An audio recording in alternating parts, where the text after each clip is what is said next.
Welcome to குட்டி பையன் channel. இன்னைக்கு நம்ம யாரை பற்றி பார்க்க போகிறோம்னா முருகன். நம்ம முருகர் வந்து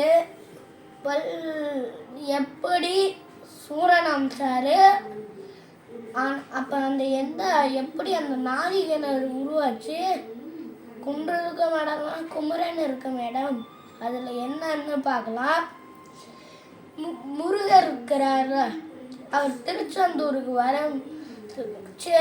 இந்த சிவன் இருக்கிறார்ல, அவர்கிட்ட தேவர்கள்லாம் போயிட்டு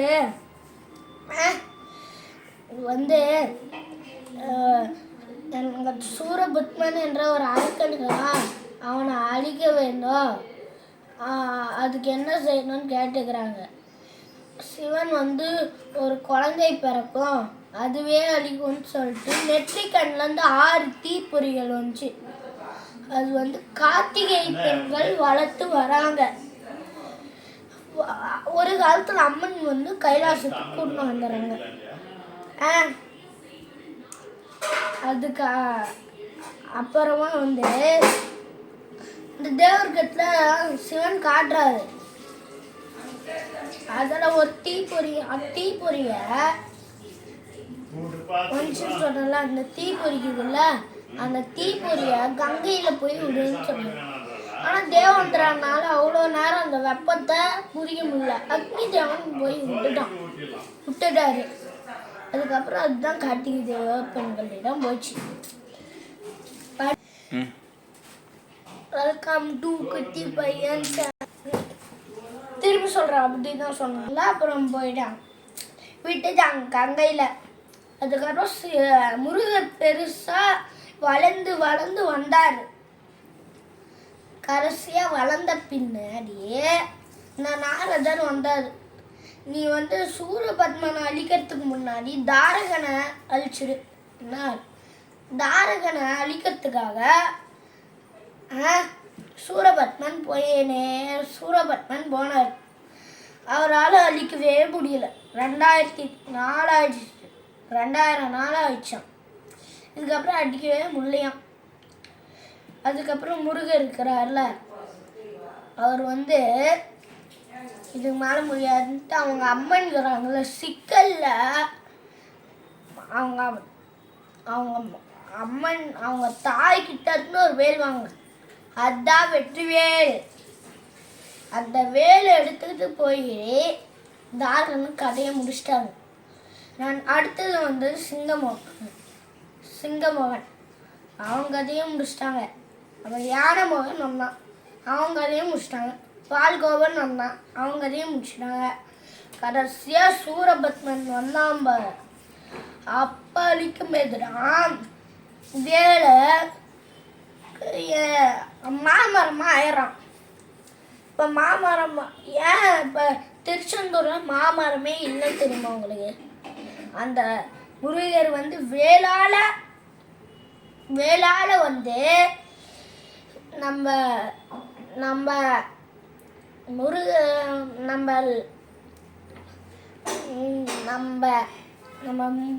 சூரபத்மன் இருக்காரல்ல, அவனை அழிக்கிறதுக்காக வேல் எடுத்துன்னு வந்து அழிச்சிட்டாரு. மாமரத்தையே கொண்டாரு. மாமரம் சாஞ்சிருச்சு. அதுக்கப்புறம் மாமரமே இல்லையாம். சரி, இப்போ அழிச்சோடனே ஒரு பக்கம் சேவலாகவும் ஒரு பக்கம் மயிலாகவும் மாறிடுறான். சேவல் வந்து கொரியாயிரன்னு மன்னிப்பு கேட்டு கொரியா மாறிட்டான். மயிலாவும் இன்னொரு பகை மயிலா மாறிடுச்சு.